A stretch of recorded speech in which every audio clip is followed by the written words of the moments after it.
Hai, Assalamualaikum warahmatullahi wabarakatuh. Nama saya Tasya Kuyoli dari jurusan D3 Akuntansi. Saya akan membahas tentang konsolidasi dengan akuisisi pada nilai ekuitas. Dengan akuisisi pada nilai tercatat ekuitas terbagi menjadi 4. Yang pertama adalah 1. Karakteristik konsolidasi dengan akuisisi pada nilai tercatat ekuitas. Yang kedua, akuisisi dengan kepemilikan penuh. Yang ketiga, akuisisi dengan kepemilikan sebagian. Yang keempat, bisu lain seputar konsolidasi.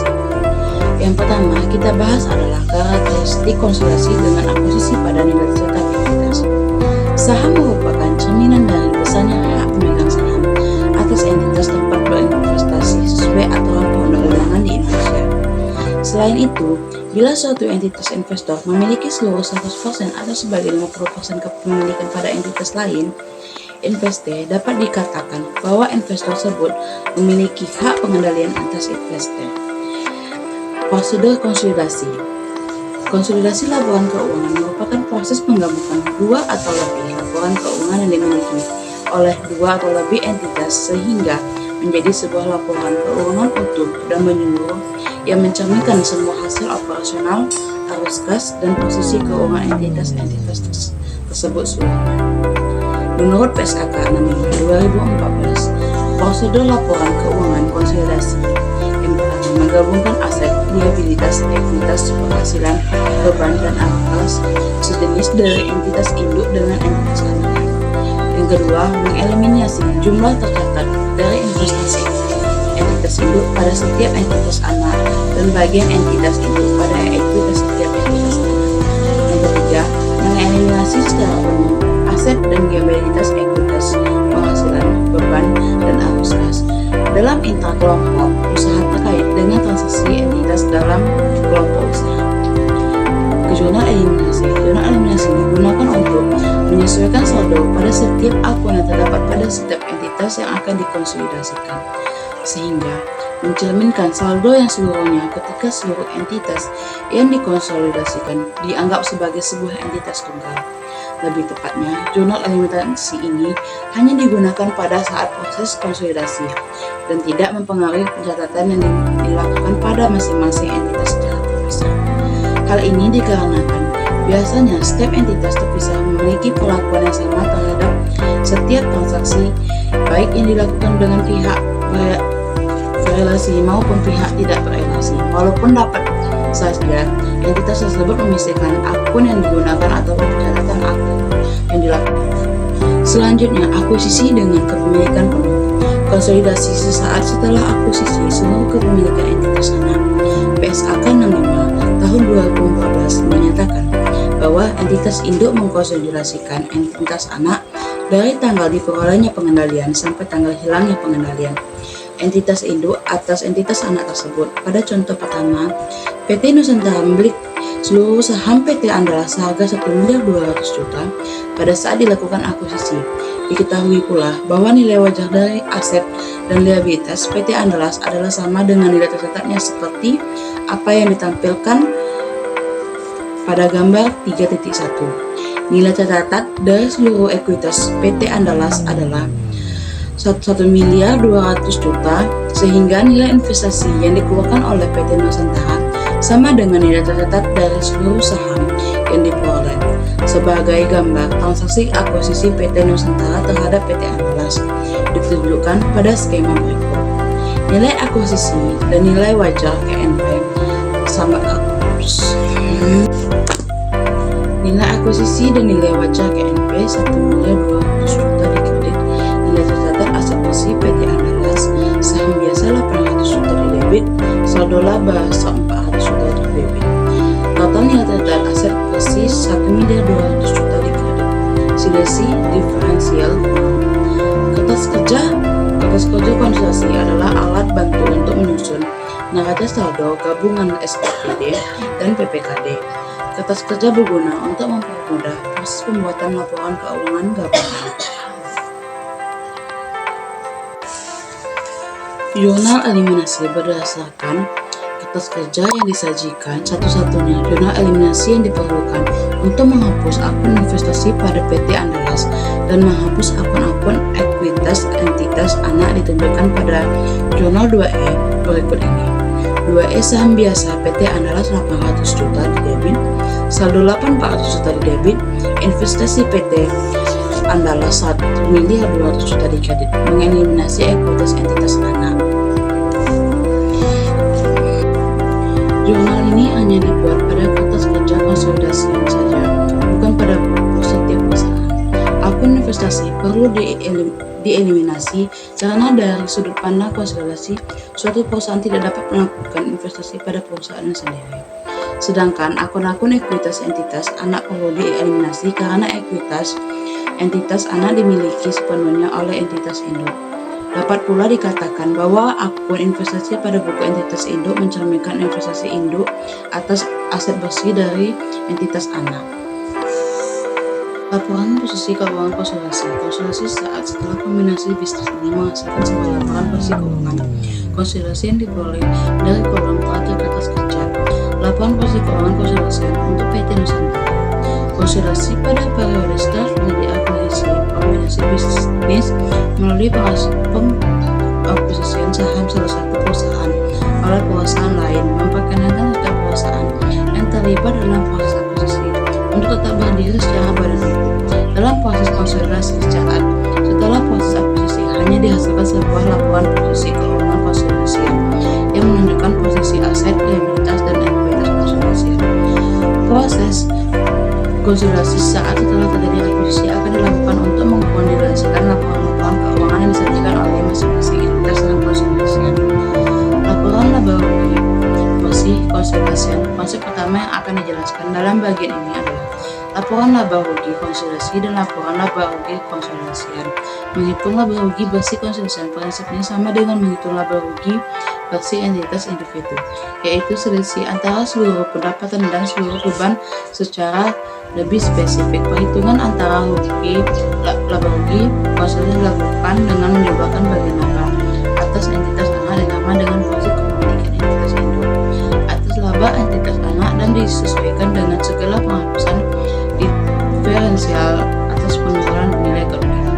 Laporan perubahan saldo laba konsolidasi. Konsep lainnya yang perlu diperhatikan adalah perhitungan dan penyajian saldo laba konsolidasi, sama halnya dengan saldo laba pada laporan keuangan entitas individu. Saldo laporan konsolidasi merupakan bagian laba yang tidak didistribusikan kepada pemilik entitas. Dalam hal kombinasi bisnis ini, pemegang saham entitas induk, dividen konsolidasi merupakan dividen yang dibayarkan kepada pemilik entitas konsolidasi yang keseluruhan. Kertas kerja konsolidasi. Proses konsolidasian pada periode setelah terjadi akuisisi juga dapat menggunakan alat bentuk kertas kerja konsolidasian seperti yang ditunjukkan pada bagian sebelumnya. Hanya yang membedakan kertas kerja konsolidasian setelah terjadi akuisisi tidak memiliki 3 bagian utama, yakni bagian laporan laba rugi, laporan saldo laba, dan bagian laporan posisi keuangan konsolidasi pada periode setelah akuisisi. Pada konsepnya, prosedur yang dijalankan untuk menyusun laporan keuangan konsolidasian pada tahun setelah akuisisi, tahun kedua setelah akuisisi, dan selanjutnya adalah salah satu prosedur yang dilakukan saat menyusun laporan keuangan konsolidasi pada akhir tahun terjadi akuisisi. Akuisisi dengan kepemilikan sebagian menurut PSAK 65. Suatu entitas dianggap memiliki pengendalian yang entitas lain jika hanya hal-hal yang berikut: kekuasaan atas investasi. Yang kedua, eksposur atas hak atas imbalan hasil variabel dari keterlibatannya dengan investor. Ketiga, kemampuan untuk menggunakan perusahaannya atas investasi yang tak mempengaruhi keputusan. Dalam PSAK 65 disebutkan beberapa faktor yang menjadi pertimbangan dalam menentukan apakah satu entitas investor memiliki pengendalian atas entitas lainnya. Investasi antara lain ada 4, yaitu tujuan desain investor. Yang kedua, aktivitas relevan bagi investor yang secara signifikan mempengaruhi imbal hasil investasi secara bagaimana keputusan mengenai aktivitas tersebut dibuat. Ketiga, kemampuan kimia yang dimiliki investor untuk mengarahkan aktivitas melakukan investasi yang investor atau dimiliki hak atas imbal hasil variabel dari keterlibatan dengan investor. Kemampuan untuk menggunakan kekuasaan atas investor untuk mempengaruhi jumlah hasil investor. Kepentingan dan pengendali PSAK 65/2014 memiliki definisi kepentingan bermain pengendali sebagai entitas anak yang tidak dapat didistribusikan secara langsung atau tidak langsung kepada entitas anak. PSAK 65/2014 mensyaratkan entitas induk untuk menyajikan secara terpisah bagian dari kepentingan non-pengendali dan ekuitas laporan fungsi keuangan konsolidasi. Konsolidasi dengan kepemilikan sebagai sesaat setelah akuisisi. Untuk ilustrasi konsolidasi kepemilikan sebagai ini, kita kembali menggunakan ilustrasi akuisisi yang dilakukan oleh PT Nusantara atas PT Andalas. Merujuk kembali ke gambar 31 dengan memodifikasi informasi sebagai berikut. Ini PT Nusantara membeli 75 saham PT Andalas seharga 100 juta.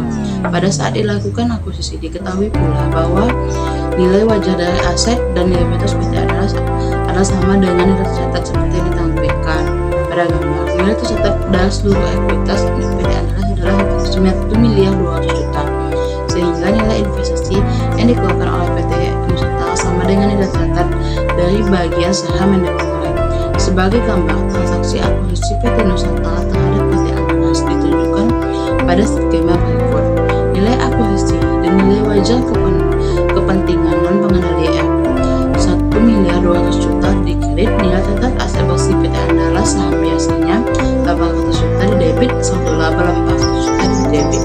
Total nilai tercatat aset bersih PT Andalas 1 miliar 200 juta, selisih diferensialnya 0. Kertas kerja konsolidasi. Kertas kerja bahwa total aset maupun total liabilitas dan ekuitas yang muncul untuk laporan keuangan konsolidasian PT Nusantara dan entitas anak dengan kepemilikan sebagian ini ada 75%. Kepemilikan adalah sama dengan nilai yang ditunjukkan untuk kepemilikan penuh. Adapun satu-satunya jurnal dieliminasi yang perlu dibuat untuk tujuan penyusunan laporan keuangan konsolidasi adalah 12E saham biasa PT Andalas 800 juta di debit, saldo laba 400 juta di debit, investasi pada PT Andalas 900 juta di kredit, 900 juta di kredit, kepentingan non pengendali 300 juta di kredit. Menganalisis saldo awal investasi jurnal eliminasi 12E ini dibuat untuk menganalisis saldo awal investasi seperti yang dibuat saat melakukan akuisisi kepemilikan penuh pada jurnal eliminasi. Hal yang sedikit berbeda antara jurnal eliminasi adalah jurnal eliminasi 12E akuntansi aset bersih PT Andalas tidak hanya dieliminasi seluruh terhadap investasi milik PT Nusantara sebagai entitas induk, melainkan juga terhadap kepentingan non-pengendali sebesar porsi kepemilikan non-pengendali pada PT Andalas. Konsolidasi dengan kepemilikan sebagai pada tahun pertama setelah akuisisi menggunakan informasi pada bagian ini. Kita akan melihat bagaimana laporan keuangan konsolidasi yang dilakukan oleh PT Nusantara hanya mengakuisisi sebagai kepemilikan pada PT Andalas. Selama tahun 2015, PT Nusantara menggunakan dan membagikan dividen sebesar 300 juta, sedangkan PT Andalas membagikan dividen sebesar 50 juta. PT Nusantara sebagai entitas yang memiliki PT Andalas akan mencatat transaksi terkait pendapatan dividen dari entitas anak sebagai berikut. 31 Desember 2015, Kasan 30 juta 500 debit, investasi pada PT Andalas 30 juta 500 di kredit, mencatat penerimaan dividen dari PT Andalas 50 juta di kredit 75%. Isu lain seputar konsolidasi dengan metode biaya menggunakan metode biaya atau metode ekuitas oleh entitas induk tidak menjadikan laporan keuangan konsolidasian yang dihasilkan akan berbeda di antara kedua metode. Dalam metode biaya entitas induk tidak mengakui secara langsung penghasilan yang dilakukan oleh entitas anak sebagai kenaikan atas nilai investasi yang dimiliki, berbeda dengan metode ekuitas yang mengakui dividen yang diterima sebagai pengurang dari nilai entitas yang dimiliki entitas induk. Dalam metode biaya, dividen yang diterima akan diakui langsung sebagai penghasilan dividen yang akan dilaporkan sebagai bagian dari pendapatan periode berjalan pada laporan laba rugi. Penyajian dan pengungkapan PSAK 67/2014. Pengungkapan kepentingan pada entitas lain telah menetapkan sejumlah prinsip terkait pengungkapan kepentingan entitas anak. Secara khusus, PSAK 67/2014 menekankan informasi tentang komposisi kelompok usaha dan arus kas kelompok usaha. Jika entitas induk menganggap pada entitas anak terdapat kepentingan non pengenali yang dianggap material, maka dalam laporan keuangan konsultasi perlu diungkapkan sebagai berikut.